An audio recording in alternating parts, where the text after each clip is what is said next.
प्यारे बच्चों, आज हम विजयनगर साम्राज्य पढ़ेंगे। इस साम्राज्य की मुख्य विशेषता यह थी कि दक्षिणी भारत का यह सबसे समृद्ध साम्राज्य था। यह वाणिज्य, संस्कृति और कला का केंद्र था और इसका व्यापार ईरान, अरब और पूर्व में दूर दूर तक फैला हुआ था। यह हिंदू संस्कृति और दर्शन का एक गढ़ था। आइए इसके बारे में विस्तार से पढ़ते हैं। विजयनगर साम्राज्य। इस साम्राज्य की राजधानी विजयनगर थी, जिसका अर्थ है विजय का नगर यानी जीत का नगर। राजधानी के नाम से ही इसे विजयनगर साम्राज्य कहा गया। इसे हम्पी के नाम से भी जाना जाता है। इस नाम का जन्म स्थानीय मातृदेवी पंपा देवी के नाम से हुआ। 1800 ईस्वी में इसके भग्न अवशेषों की खोज कर्नल कॉलिन मैकेंजी ने किया, जो ईस्ट इंडिया कंपनी में कार्यरत थे। इस साम्राज्य की स्थापना 1336 में हरिहर और बुक्का राय नामक दो भाइयों ने की और हरिहर पहले शासक बने। विजयनगर साम्राज्य की स्थापना के समय उत्तर भारत में दिल्ली सल्तनत का शासक मोहम्मद बिन तुगलक था। विजयनगर साम्राज्य में 4 प्रमुख राजवंश रहे। प्रथम वंश संगम वंश था और हरिहर और बुक्का राय संगम वंश से संबंधित थे। समय भी देखिए, 1336 में जब विजयनगर की स्थापना होती है से 1385 ईस्वी तक। सुलू वंश 1485 से 1503 ईस्वी तक। तुलु वंश 1503 से 1542 और अराविंदु वंश 1542 से 1646 तक। लगभग 17वीं शताब्दी के मध्य भाग तक विजयनगर साम्राज्य अस्तित्व में रहा। इसके बारे में हम विस्तार से पढ़ेंगे।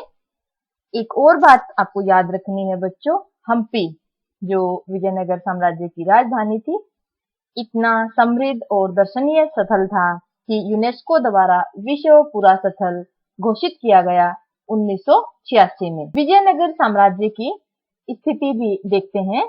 देखिए बच्चों, कृष्णा नदी, यह कृष्णा नदी है। कृष्णा नदी के दक्षिण से सुदूर दक्षिण तक विजयनगर साम्राज्य फैला हुआ था। पिंक कलर में विजयनगर साम्राज्य है, ध्यान से देखिए। कृष्णा नदी के दक्षिण से सुदूर दक्षिण तक। तुलु वंश। बच्चों, हम 4 वंश पढ़ रहे थे। तीसरा वंश तुलु वंश था और कृष्णदेवराय इस वंश के सबसे महत्वपूर्ण, प्रभावशाली और शक्तिशाली शासक थे। इनका शासनकाल है 1509 से 1529। कृष्णदेवराय की जो विशेषताएं हैं, उनमें सबसे पहले कि साम्राज्य का विस्तार हुआ। विजयनगर साम्राज्य का विस्तार करने का श्रेय कृष्णदेवराय को जाता है। सबसे पहले 1512 में तुंगभद्रा और कृष्णा नदियों के बीच का जो क्षेत्र था, रायचूर दोआब। देखिए बच्चों, हमने अभी कृष्णा नदी देखी है। ये कृष्णा नदी है जो बंगाल की खाड़ी में गिरती है और यह तुंगभद्रा नदी है। और दोआब, 2 नदियों के बीच का क्षेत्र और इसे रायचूर दोआब कहा जाता था। इस दोआब को हासिल करने के लिए उत्तर में बहमनी सल्तनत और दक्षिण में विजयनगर साम्राज्य दोनों की आपस में तनातनी और टकराव रहते थे।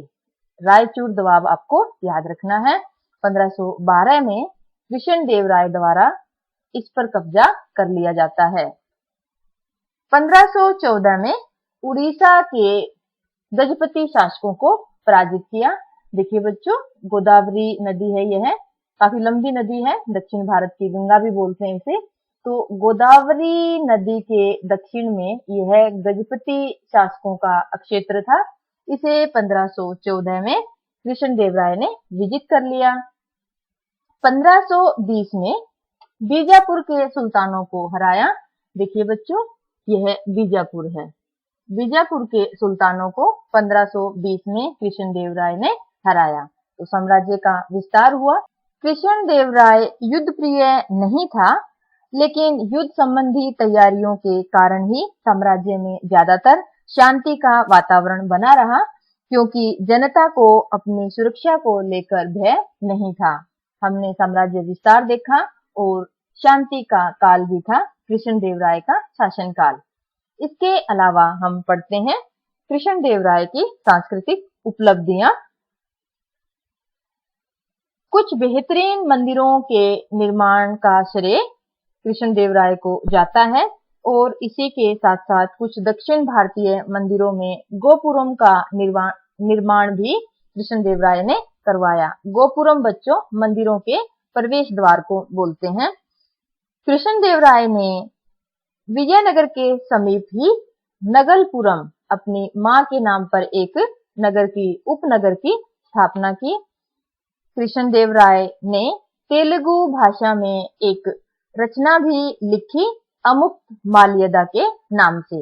नाम याद रखना है बच्चों, तेलुगु भाषा में है और इस कृति में कृष्णदेवराय ने व्यापारियों के विषय में लिखा है। 1529 में कृष्णदेवराय की मृत्यु हो जाती है और चौथा राजवंश अराविंदु वंश सत्ता में आते हैं। अराविंदु वंश के समय 1565 में राक्षसी तंगड़ी युद्ध, जिसे तालिकोटा का युद्ध भी कहते हैं, हुआ। देखिए बच्चों, तालिकोटा आपको स्थान दिखाया गया है। 1565 तालिकोटा का युद्ध, यह इसलिए महत्वपूर्ण है क्योंकि विजयनगर साम्राज्य यहाँ से समाप्त हो जाता है। हालांकि कमजोर रूप से ही सही, इसके बाद भी शासन लगभग 70 साल तक और चलता है। हम आगे पढ़ेंगे। देखिए बच्चों, रायचूर द्वाब को लेकर विजयनगर साम्राज्य और बहमनी सल्तनत के बीच हमेशा युद्ध और प्रतिस्पर्धा चलती रहती थी, हमने पढ़ा। इस समय तक जो बहमनी सल्तनत थी बच्चों, वो 5 भागों में बट जाती है: अहमदनगर, बेरार, बीदर, गोलकुंडा और बीजापुर। इन 5 रियासतों में से 3 सल्तनतें बीजापुर, अहमदनगर और गोलकुंडा ने मिलकर विजयनगर पर आक्रमण किया और विजयनगर साम्राज्य को तहस नहस कर दिया। विजयनगर को लूटा गया और इसे जलाया भी गया। तालिकोटा में हार के बाद अब विजयनगर साम्राज्य का जो केंद्र है, यानी जहां से शासन चल रहा था बच्चों, वो विजयनगर से स्थानांतरित होकर पेनुकुंडा हो जाता है और बाद के सालों में विजयनगर शासकों ने चंद्रगिरी, जो तिरुपति के पास है बच्चों, से अपना शासन चलाया। शासक और व्यापारी। इस काल में युद्धों के लिए घोड़ों का इस्तेमाल होता था और अच्छी नस्ल के घोड़े अरब और मध्य एशिया से मंगवाए जाते थे। घोड़ों के व्यापारियों को कुदिरई चेट्टी बोला जाता था। बच्चों, अरब और मध्य एशिया आपको मैप पे ध्यान रखना है। विश्व मानचित्र पर मध्य एशिया और अरब को देखते हैं बच्चों। ये अरब प्रायद्वीप है। 11वीं क्लास में आपने इस्लाम के उदय और विस्तार में अरब प्रायद्वीप पढ़ा था और मध्य एशिया में मुख्य रूप से ईरान, इराक और ये हिस्से आते हैं बच्चों। और मध्य एशिया से विजयनगर में घोड़े मंगवाए जाते थे क्योंकि अच्छी नस्ल के घोड़े अरब और मध्य एशिया के थे। इसी समय 1498 में पुर्तगाली भारत के पश्चिमी तट पर आते हैं बच्चों। आपको ध्यान होगा कि वास्को डी गामा 1498 में गोवा पहुंचा था, तो ये पश्चिमी तट है और पुर्तगालियों ने प्रायद्वीप के पश्चिमी तट पर व्यापारिक और सामरिक केंद्र स्थापित किए थे और उनके द्वारा बंदूकों के प्रयोग ने राज्य को महत्वपूर्ण शक्ति दी। विजयनगर अपने मसालों, वस्त्रों और रत्नों के लिए प्रसिद्ध था और विजयनगर के लोग महंगी विदेशी वस्तुओं जैसे रत्न और आभूषणों का आयात करते थे।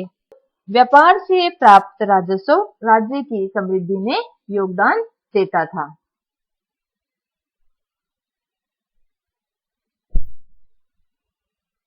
विजयनगर साम्राज्य, राय, अमरनायक और नायक। देखिए बच्चों, विजयनगर के शासक स्वयं को राय कहते थे। सेना प्रमुख नायक था और सेना प्रमुख नायकों का किलों पर नियंत्रण होता था और इनके पास सशस्त्र समर्थक होते थे। ये नायक एक स्थान से दूसरे स्थान पर घूमते रहते थे और कई बार उपजाऊ भूमि की तलाश में रहते थे। किसान भी इनका साथ देते थे। इन्हें तेलुगु या कन्नड़ भाषा मुख्य रूप से ये बोलते थे।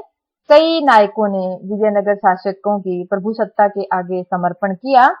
ये अक्सर विरोध भी कर देते थे और इन्हें सैनिक कार्रवाइयों के द्वारा ही नियंत्रण में किया जा सकता था। अमरनायक प्रणाली विजयनगर साम्राज्य की एक प्रमुख राजनीतिक खोज थी और इस प्रणाली के कई तत्व दिल्ली सल्तनत की एकता प्रणाली से लिए गए थे। अमरनायक सैनिक कमांडर थे जिन्हें राय की ओर से प्रशासन के लिए राज्य क्षेत्र दिए जाते थे। वे किसानों, शिल्पकर्मियों और व्यापारियों से भू राजस्व और अन्य कर वसूलते थे।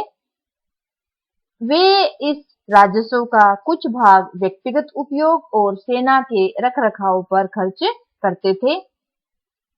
ये कमांडर विजयनगर शासकों को एक प्रभावी सैनिक शक्ति प्रदान करते थे, जिसकी मदद से शासकों ने पूरे दक्षिणी प्रायद्वीप को अपने नियंत्रण में किया।